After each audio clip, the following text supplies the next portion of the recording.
Wala akong nga avocado. Avocado. Mampay.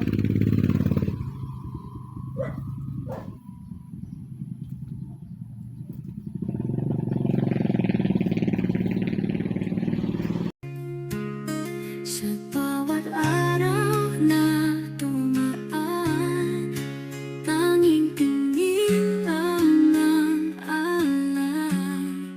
Sa isang sulong ng silid-aralan, nagkukupi ang damdaming di masabi.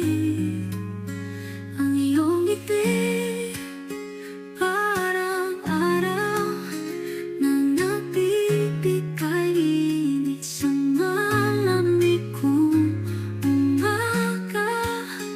Ngunit sa tuwing lalapit na sana, lakas ng loob ay bigla na lang nawala.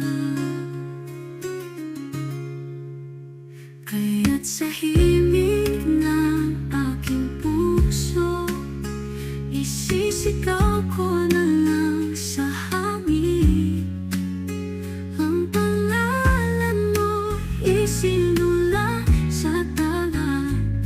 Sa langit ikaw ang aking bituin. Sana'y mapansin mo rin ang puso ko, patuloy na umaasa na balang araw ay makakamit ang pag-ibig mong pinapangarap ko na.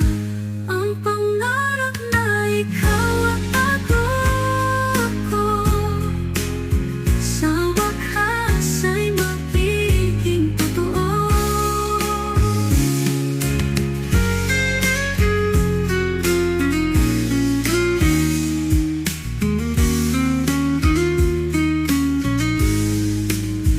Ngunit sa tuwing ng aking puso, isisigaw ko na lang sa hangin ang pangalan mo, isinulat sa dagat. Sa langit ikaw ang aking bituin. Sana'y mapansin mo rin ang puso ko, patuloy na umaasa na balang araw ay makakamit ang pag-ibig mong pinapangarap ko na. Ang pangarap na ikaw at ako sa wakas ay magiging totoo.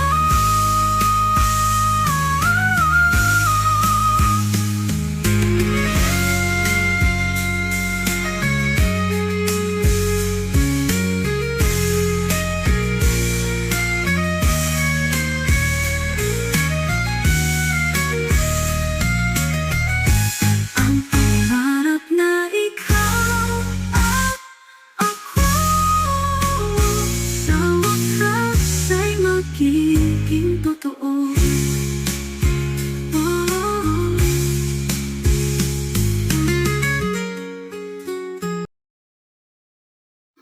Ayan, ano naman tayo mga kabiday.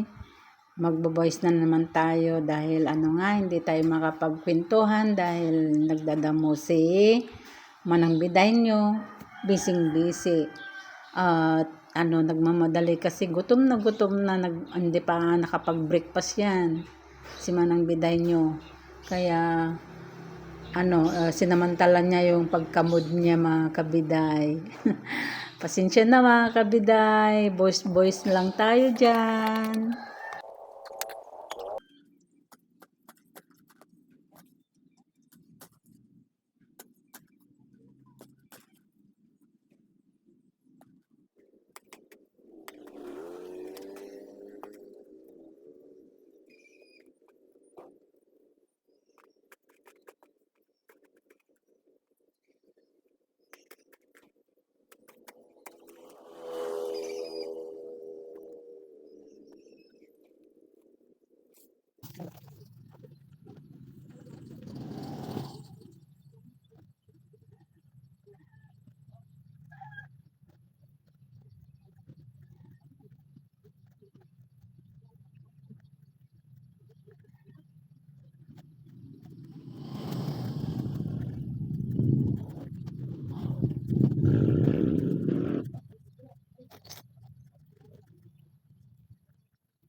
Alam mga kabiday.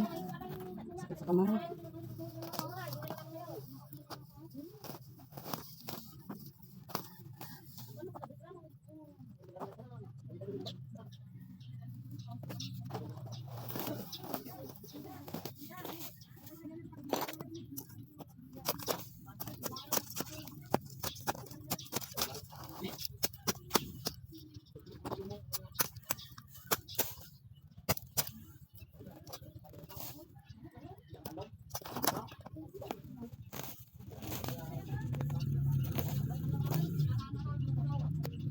Mga kabiday, tapos na.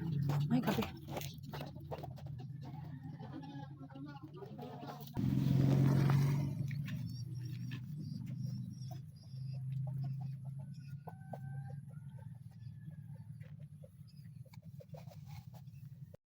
Namimiss ko na ang I love you mo. Sorry na, baby ko, huwag ka lang magtampo. Ano man nagawa ko, sana'y patawarin mo. Sorry na, baby ko, huwag ka lang magtampo. O mahal kita, namimiss ko na ang I love you mo. Baby, sorry na. Namimiss ko na ang I love you mo. Baby, sorry na. Pansinin mo ang puso kong naglalambing. Baby ko, para sa'yo lahat ay gagawin. Alam mo na mahal kita. Namimiss ko na ang I love you mo. Sorry na, baby ko, huwag. Hi mga kabiday.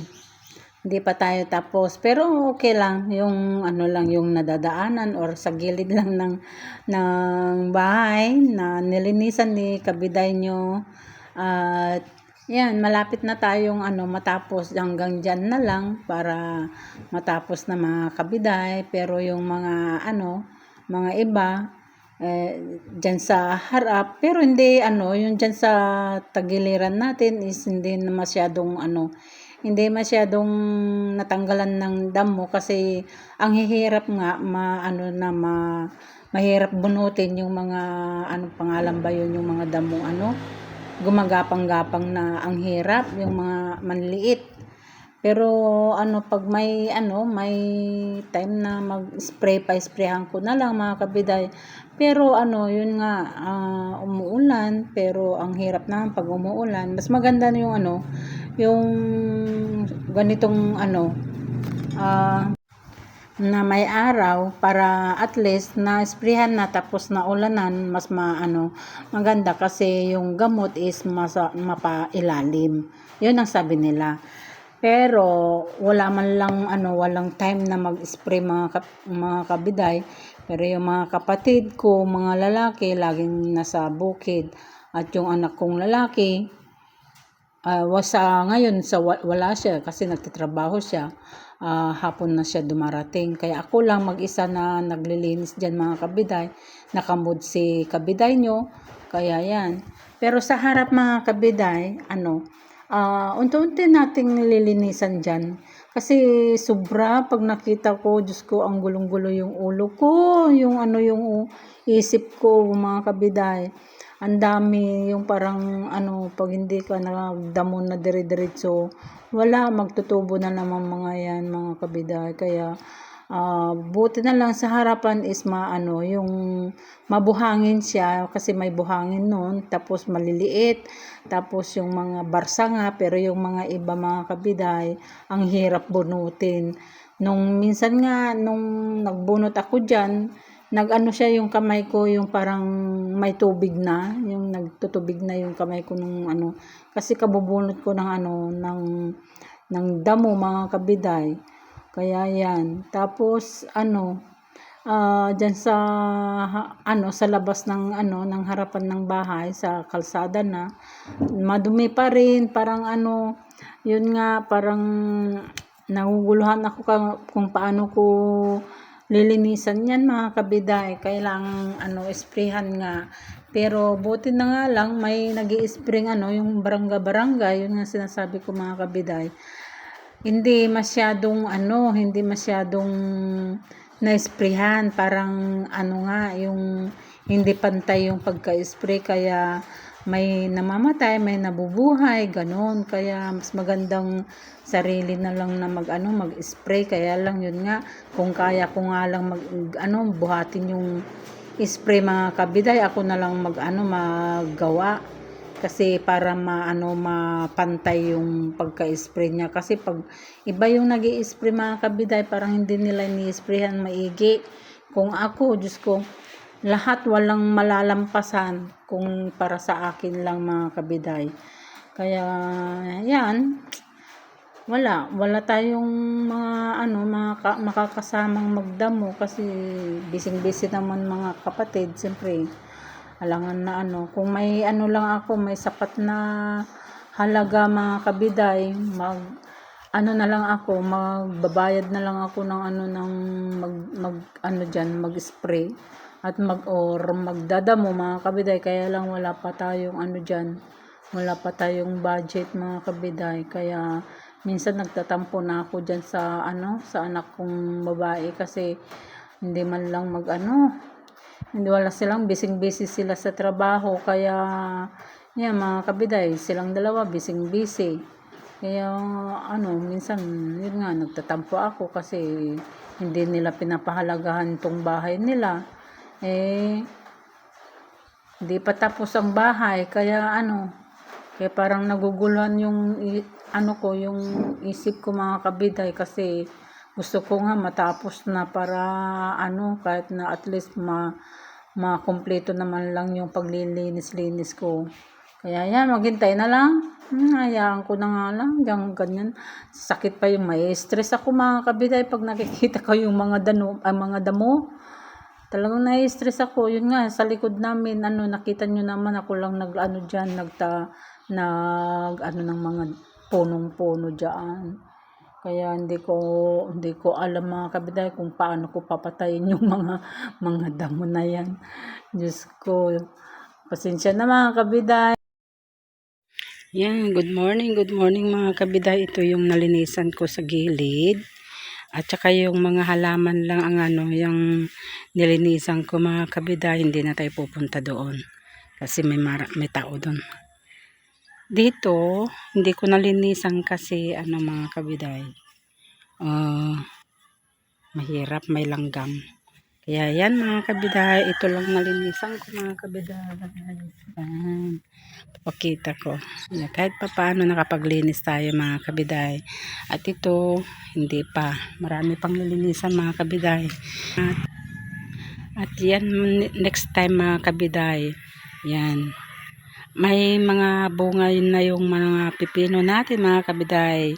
Yan. Yan, tignan natin yung bunga ng pipino natin mga kabiday. Marami na, malalaki na. Kahit pa paano. Yan, may pipino tayo mga kabiday. Tapos doon pa ayun siya. Yan. Tapos nandun pa sa labas. Yan, may pipino tayo mga kabiday. Yan, nandun pa sa dulo. Yan. At dito, titignan natin dito kung maano na mga kabiday. Ito. May bunga rin ito eh. Yun o. Maliit pa. Yan, nagkasiksikan. Ito pala may bunga rin siya. Yan. Ayan, umaakyat na siya. Kaya natin dyan. Pagkapangin natin dyan mga kabiday, para doon naman talaga ang ang punta niya, kasi nakiagaw naman yung kalabasa natin. Kaya yan. Pangit pala pag ganito yung yung net na pang mo, kasi siya, nasasakal sila. Ito lumabas na. Yan. Pag taglang kasi mga kabiday, ang bilis lumaki ng ng pipino. Kaya yan, kagaya nung nung last year, may talim akong pipino mga kabiday. Ang daming bunga. Yan. Yan, ganyan lang. Ganyan lang mga kabiday ang tanim natin. Wither. Pag pag mabuhay, yan. May wither din sila mga yan mga talim natin.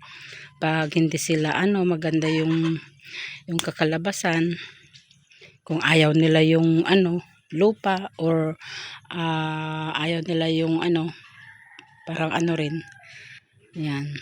Kaya swerte natin nakapag tanim tayo ng mga pipino at nabuhay.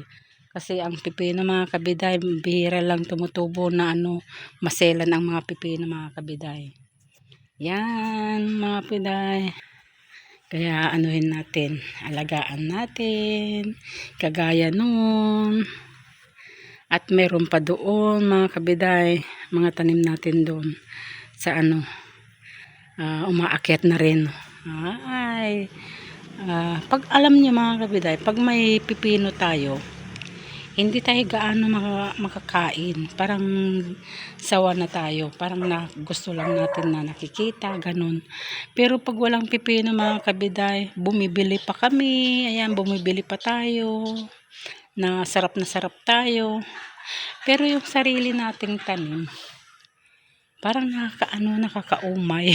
Totoo yan mga kabiday kayo. Hindi ko lang alam sa inyo mga kabiday kung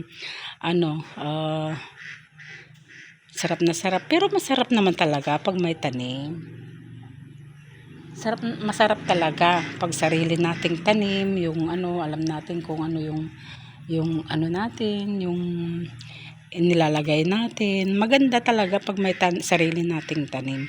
Pero ang ibig kong sabihin mga kabiday, yung parang naumay ka na sa kapapanood, ganun. Kagaya nung syempre pag magluluto tayo ng ulam, ganun, 'di ba? Parang busog na tayo. Ganun ang ibig kong sabihin mga kabiday. Huwag kayong magalit sa akin ha. Sinasabi ko lang. Kasi noon mga kabiday, ang dami kong pipino. Dito rin siya naggapang-gapang din dyan. Tama na sa akin yung isa, pero parang hindi ko pa maubos. Gusto ko yung pinapanood lang, ganun. Tapos yung pinapahingi ko sa mga kapatid ko, ganun. Kung may time akong gusto kong kumain, kukuha na lang ako yung mga maliit pa lang. Yan. Kasi noon, ang sarap-sarap kumain ng pipino noon mga kabiday. Kahit na wala kang walang sausawan, kahit na asin lang, ganun, sarap-sarap na. Pero ngayon parang, hindi ko lang alam kasi noon, siyempre bata pa kami, sarap na sarap. Siyempre kahit na walang lasa, masarap. Nung bata pa tayo mga kabiday, siyempre nasasarapan ka dahil sa bihira nating nakikita noon.